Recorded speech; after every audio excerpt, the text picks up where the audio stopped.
Bienvenue à tous sur cette nouvelle série de documentaires consacrée aux plus grandes licences PlayStation. Chaque numéro reviendra sur un jeu emblématique ou d'autres sujets liés à la marque de Sony. Bien sûr, il est évident de lancer cette série avec l'un des plus grands chasseurs de trésors du jeu vidéo, j'ai nommé Nathan Drake. Si le concept vous parle, je vous laisse vous abonner, sans oublier d'activer la cloche pour ne pas manquer les prochaines vidéos et de lâcher votre plus beau pouce bleu. Mais trêve de bavardage, je vous emmène à la découverte d'Uncharted: Drake's Fortune. « 2004. Le studio Naughty Dog vient tout juste de terminer le développement de Jak 3 de la série de jeux Jak and Daxter pour la PlayStation 2. Alors qu'une grande partie de l'équipe de développement se mettra au boulot sur un nouvel opus, une petite équipe s'occupera de la pré-production d'un jeu à destination de la PlayStation 3. Mais au lieu de créer un nouveau jeu Jak and Daxter, ils souhaitent développer une nouvelle franchise avec des personnages plus réalistes. En effet, cette PlayStation 3 leur permettra de s'affranchir des limitations techniques de sa grande sœur, pour qui ils avaient opté pour des graphismes cartoonisés. Leur objectif est de créer quelque chose de frais et intéressant qu'on peut appeler réalisme stylisé. Le nom de code du jeu est Big, et les développeurs souhaiteraient d'abord en faire un jeu d'action à la troisième personne, sans aucun temps de chargement. Cette idée évoluera grâce à l'histoire et au gameplay quand le jeu entrera en phase de production dès 2005. 70 personnes développeront le jeu qui se veut finalement être un jeu d'action-aventure pulp se déroulant à l'époque contemporaine sur fond de chasse au trésor en puisant l'inspiration des films Da Vinci Code, Benjamin Gates ou encore Indiana Jones. Des films dont on retrouvera le même sentiment de mystère et l'implication du spectateur pour les différentes énigmes. Son vrai nom sera comme une évidence face à ce genre de film, Uncharted qui veut dire inexploré en français. L'équipe de Naughty Dog exploitera les capacités du microprocesseur Cell de la PlayStation 3 afin de créer des animations jamais vues auparavant dans un jeu vidéo. Ce microprocesseur permettait de générer des dizaines d'animations de personnages en couches afin de représenter des expressions réalistes et des mouvements fluides. La PS3 avait également une autre technologie de taille, le RSX Reality Synthesizer, une unité de traitement graphique qui permettait plus de détails graphiques comme le pixel shader. Un procédé qui offrait la possibilité d'ajouter du relief et des ombres très réalistes aux pixels, tout cela sans utiliser beaucoup de ressources. Le RSX est aussi capable de faire du parallel processing, qui est un système de calcul qui permet de diviser les différents problèmes de calcul et de les résoudre tous en même temps de façon très simple. Toutes ces technologies étaient impossibles sur PlayStation 2 et tout cela était nouveau pour Naughty Dog. Tous les membres de Naughty Dog se verront obligés d'apprendre le langage informatique C++ et ne plus se contenter de leur propre langage de programmation nommé Goal qu'ils avaient élaboré pour le développement du premier jeu de la licence Jak and Daxter. Tous les studios PlayStation devaient apprendre ce langage standard de programmation à ce moment afin qu'ils puissent partager leurs travaux entre eux. Le C++ amènera Naughty Dog à réécrire le code du jeu et de créer leurs propres outils de programmation. Une entreprise qui se révélera complexe et qui prendra 10 mois avant que l'équipe ne puisse maîtriser les nouveaux outils créés spécialement pour la PlayStation 3. D'ailleurs, une autre nouveauté de la PlayStation 3 était de lire les Blu-ray qui permettaient de stocker un plus grand nombre de données qu'un simple DVD. Malgré tout, avec des environnements beaucoup plus grands que ce qu'ils faisaient sur PS2, des textures plus nombreuses et plus grandes et le grand nombre de langues disponibles sur le disque, l'équipe de développement avait peur de manquer de place plusieurs fois durant le développement. La PS3 n'a heureusement pas que son lecteur Blu-ray à défendre. Le Six-Axis, la détection de mouvement de la DualShock 3, manette de la PS3, sera utilisé pour ajouter un peu d'immersion, comme garder l'équilibre sur une poutre ou renvoyer les grenades d'un mouvement de pad. Les vibrations seront bien sûr de la partie, avec un retour de force assez conséquent. Les joueurs ont pu d'ailleurs le tester lors du Tokyo Game Show 2007, où une démo du jeu était jouable. Mais dans tous les grands jeux qui se respectent, il faut des personnages marquants. Afin d'éviter toute comparaison avec le jeu Tomb Raider, qui aborde sensiblement le même concept de chasseur de trésors, Amy Hennig, scénariste du jeu, créera un personnage ordinaire. Un homme qui est souvent stressé lors des phases de combat, qui n'a pas suivi d'entraînement spécial et qui est souvent à la limite de ses capacités. Un personnage bien loin de Lara Croft avant qu'elle ne soit rebootée en 2013. Non, ce personnage du nom de Nathan Drake sera surtout inspiré d'un personnage de bande dessinée. Lui aussi subit les événements et n'est pas super entraîné. Il s'agit de Tintin, le fameux reporter créé par Hergé. Les deux personnages partagent plusieurs points communs et s'en sortent toujours grâce à leur ténacité et ingéniosité. Non, un personnage dur comme les clous ne serait absolument pas intéressant selon Amy Hennig. Il est cependant assez loin du physique de Tintin et affichera un physique mélangeant Harrison Ford et Bruce Willis. Afin de ne pas faire face à une histoire sèche, il fallait d'autres personnages pour accompagner Nathan Drake. Il fallait un complice pour Nathan Drake tel un capitaine Haddock. Un compagnon faisant office de mentor, de figure paternelle et qui possède tout de même quelques vices. Ce personnage n'est nul autre que Victor Sullivan, un ancien de la marine américaine suspendu pour ses différentes escroqueries. Il est désormais chasseur de trésors et suit régulièrement Nathan dans ses aventures depuis plusieurs années. Leur rencontre nous sera contée dans un autre épisode d'ailleurs. Une figure féminine est également présente en la personne d'Helena Fisher, une journaliste renommée qui voudra couvrir à tout prix les découvertes de Nathan. Au départ, le personnage d'Helena devait arborer une chevelure brune, d'un tout autre style, comme le montrent les premières bandes annonces. Cela sera modifié durant le développement. Tous ces personnages seront vite appréciés des joueurs grâce à leur caractère et leurs relations qui évolueront tout au long de l'histoire. C'est aussi grâce à la motion capture et à l'acting incroyable des différents acteurs qui donneront le sel de ces personnages. Nathan Drake sera joué par Nolan North, qui a notamment interprété Desmond Miles dans la saga Assassin's Creed et plus tard David dans The Last of Us. Victor Sullivan est interprété par Richard McGonagall, Helena Fisher est incarnée par Emily Rose et l'antagoniste Gabriel Roman est interprété par Simon Templeman qui n'est autre que Kane de la saga Legacy of Kain, écrite aussi par Amy Hennig. Mais lors de sa présentation à l'E3 2006, le jeu ne fera pas l'unanimité. Beaucoup feront tout de même le rapprochement avec Tomb Raider et le qualifieront même de Dude Raider. Les séquences de plateforme et de tir feront immédiatement penser à la saga récemment rebootée par Crystal Dynamics, avec Tomb Raider Legend. Mais le jeu profite tout de même d'une approche différente, notamment sur ses phases de combat. Alors que Lara Croft fonce dans le tas avec un système de tir automatique, Nathan Drake profitera d'un système de visée manuel et d'un système de couverture. Les différentes énigmes sont basées sur des éléments bien plus gigantesques que dans les Tomb Raider. D'autres influences seront évoquées comme Resident Evil 4, Kill Switch et Gears of War. Ce dernier jeu cité aura des influences non négligeables comme le système de couverture, de tir à l'aveugle et surtout le système de santé. Nathan Drake ne possède pas de barre de vie. Après plusieurs tirs, la vue du joueur devient terne pour signaler la faiblesse et la mort imminente du héros. Il suffira juste au joueur d'éviter les tirs pendant quelques temps pour retrouver sa santé. Alors que des concepts ont été établis, l'équipe s'est détachée de ces derniers afin de tester et de se lâcher artistiquement. Ce qui fonctionnait bien était gardé, qu'il s'agisse d'environnement ou de fonctionnalités de gameplay.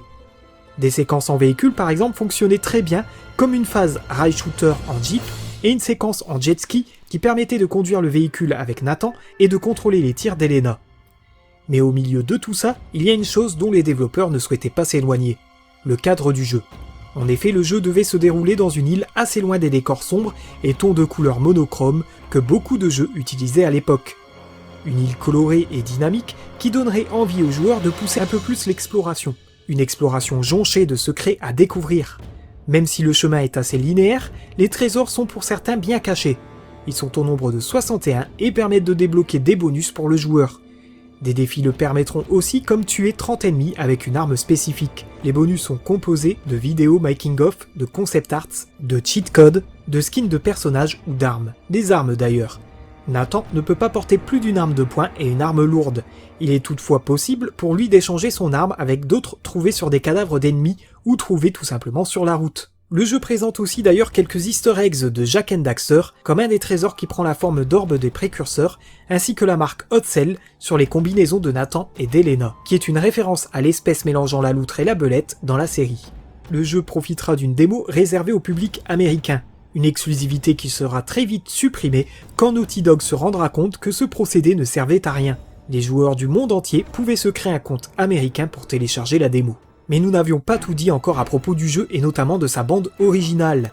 Greg Edmondson composera d'abord une musique pour la présentation E3 de 2006. Il est arrivé vers la fin du projet et avait très peur de ne pas être prêt à temps. Greg a alors évité d'inclure trop de mélodies dans ses compositions. Cela lui a aussi permis d'éviter les répétitions.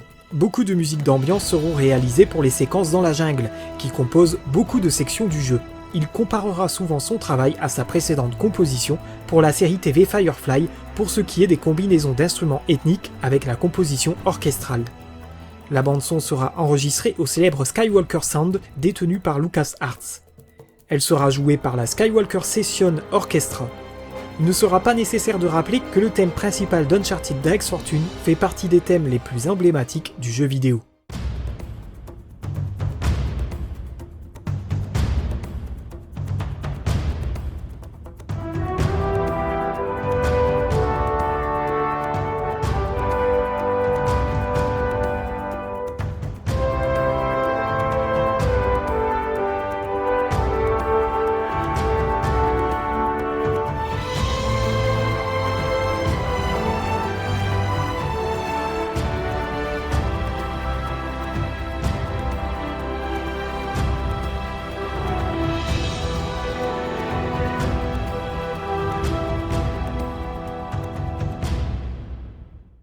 C'est donc le 19 novembre 2007 que sortira Uncharted Drake's Fortune en Amérique du Nord, plus de 2 semaines avant sa sortie européenne le 6 décembre 2007. Les joueurs japonais seront servis le 7 décembre 2007 dans une version censurée. En effet, le sang n'apparaît pas lorsque Nathan Drake tire sur les ennemis. Une censure assez répandue à l'époque, comme sur Dead Rising et Resistance Fall of Man. Cette version verra aussi le langage grossier censuré. Le jeu est conçu par Richard Lemarchand en collaboration avec Hirokazu Yasuhara, qui avait notamment conçu les premiers jeux Sonic the Hedgehog. Le scénario du jeu est écrit par Amy Hennig avec l'aide de Neil Druckmann et Josh Scher. Amy Hennig est reconnu pour avoir travaillé sur la série Jak and Daxter et Legacy of Kain, sa plus grande fierté encore aujourd'hui. Josh Scher avait quant à lui débuté sa carrière sur Jak and Daxter, alors que Neil Druckmann avait débuté la sienne sur Jak 3. L'histoire d'Uncharted Drake's Fortune débute par la récupération du cercueil de Sir Francis Drake par son descendant autoproclamé Nathan Drake, un chasseur de trésors, et Helena Fisher, une journaliste qui réalise un reportage sur le sujet. Sa localisation fut permise grâce aux coordonnées présentes sur la bague de Sir Francis Drake que Nathan porte autour du cou et ne se sépare jamais. Le reportage quant à lui a permis le financement de cette opération grâce au producteur de ce dernier. Dans le cercueil se trouve le journal de Sir Francis Drake. Nathan et Helena se font subitement aborder par des pirates. Alors qu'ils ripostent et se défendent plutôt bien, Victor Sullivan, l'ami et mentor de Nathan, fait irruption avec son hydravion et permet de sauver Nathan et Helena alors que leur bateau explose. Nathan et Sully découvriront que le journal donne l'emplacement d'Eldorado. Afin d'éviter tout rivaux potentiel, ils décident de laisser en plan Helena Fisher sur un quai. Nos deux compères se rendent donc vers l'endroit indiqué dans le journal et y trouvent un temple qui abritait autrefois Eldorado. Ils se rendent compte qu'en réalité, Eldorado n'est pas une ville, mais une idole dorée qui n'est malheureusement plus dans le temple. En suivant les traces de celle-ci jusqu'à l'extérieur, ils trouveront un sous-marin nazi. Ned l'explorera et trouvera une page manquante du journal de Drake indiquant l'île où fut emmenée la statue. Après cette découverte, Nate et Sully se retrouvent pris en otage par le criminel Gabriel Roman et ses mercenaires dont le lieutenant Atok Navarro. Sully aurait une énorme dette envers lui. Sully se fera vraisemblablement tuer d'une balle dans la poitrine et Nathan réussira à s'échapper. Il tombera sur Helena qui a réussi à suivre leurs traces et ils s'envoleront vers l'île indiquée sur la carte trouvée dans le sous-marin. Malheureusement, des tirs aériens les forceront à se séparer en sautant de l'hydravion en parachute. Sur l'île, Nathan affrontera des pirates et retrouvera la carte dans la carcasse de l'hydravion. Depuis ce dernier, il apercevra le parachute d'Helena accroché aux ruines d'un fort. Il s'y rendra et, en essayant de sauver Helena, Nathan se fera capturer par un pirate, ancien associé de Nathan, Eddie Raja. C'est finalement Helena qui le délivrera et ils prendront la fuite en jeep, puis se rendront vers l'ancienne douane de l'île en jet ski car l'idole aurait certainement transité par cette dernière. Ils apprendront que la statue a bien été transportée plus à l'intérieur des terres. Par la suite, ils découvrent que Sully est encore vivant et accompagne Eddie et Roman. Ils partent à sa recherche et le libèrent. Sully leur apprendra que c'est le journal de Sir Francis Drake qui lui a sauvé la vie en interceptant la balle de Roman. En attendant, il a essayé de gagner du temps en envoyant Eddie Raja et Roman sur une fausse piste. Ils trouveront un souterrain secret sous une chapelle qui semblerait abriter le trésor. Nathan y descendra et surprendra une dispute entre Eddie Raja et Roman, accompagnés de Navarro. Eddie et son équipage sont mis à la porte après l'échec de leur mission qui était de capturer Nathan et de sécuriser l'île. Par conséquent, Eddie n'aura donc pas sa part de l'Eldorado. Roman ne prendra d'ailleurs pas au sérieux les avertissements d'Eddie selon lesquels l'île serait maudite. Nathan se rendra compte que le trésor est exactement là où Sully les a envoyés. Sully fera diversion pour les éloigner et ils s'y rejoindront.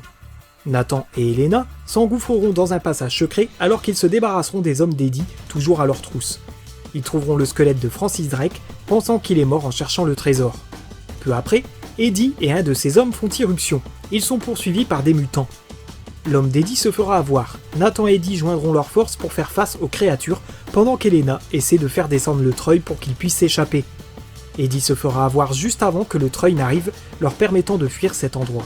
Ils arrivent donc dans un bunker allemand abandonné. Ils sont prisonniers de cet endroit à moins d'y remettre le courant. Nathan cherchera donc à remettre le courant en sortant de la pièce par la voie des airs. Il remettra le courant et découvrira que les Allemands avaient aussi recherché l'Eldorado. Mais comme les Espagnols avant eux, ils furent maudits et transformés en mutants. Une lettre de Francis Drake sera trouvée indiquant que ce dernier a tenté de garder la statue sur l'île car il connaissait son pouvoir. Pour cela, il a détruit les navires et inondé la ville. Malheureusement, il a lui-même été tué par les mutants. En voulant revenir vers Elena, Nathan découvre que Roman l'a capturé et qu'il est en possession de la carte pour trouver Eldorado. Ne pouvant rien faire pour le moment, Nathan sortira du bunker pour retrouver Sully. Malheureusement, ils arriveront trop tard et Roman aura déjà mis la main sur la statue.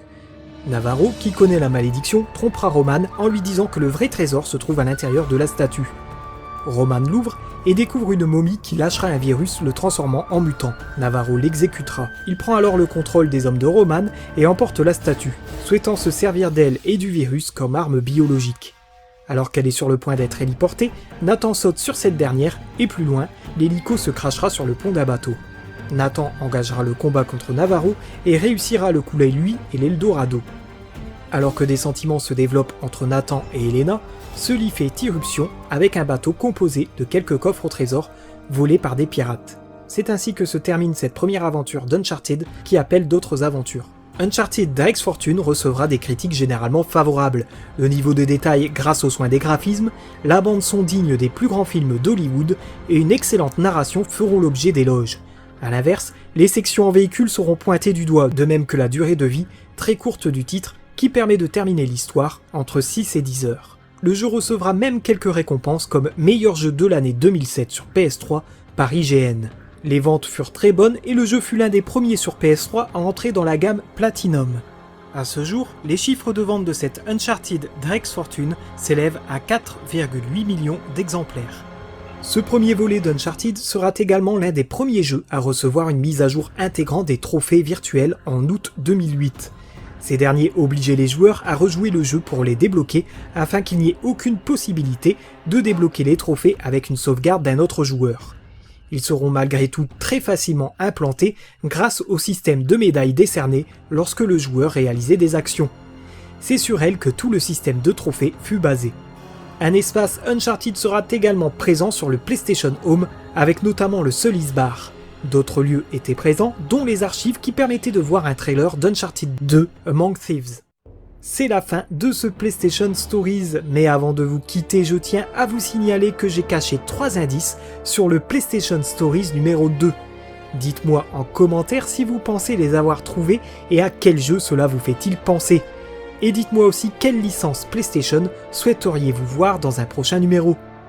Si ce format vous a plu, n'hésitez pas à le liker, le partager et de vous abonner à la chaîne pour ne pas manquer le prochain numéro. Merci à vous d'avoir regardé ce PlayStation Stories et à très vite pour de nouvelles vidéos.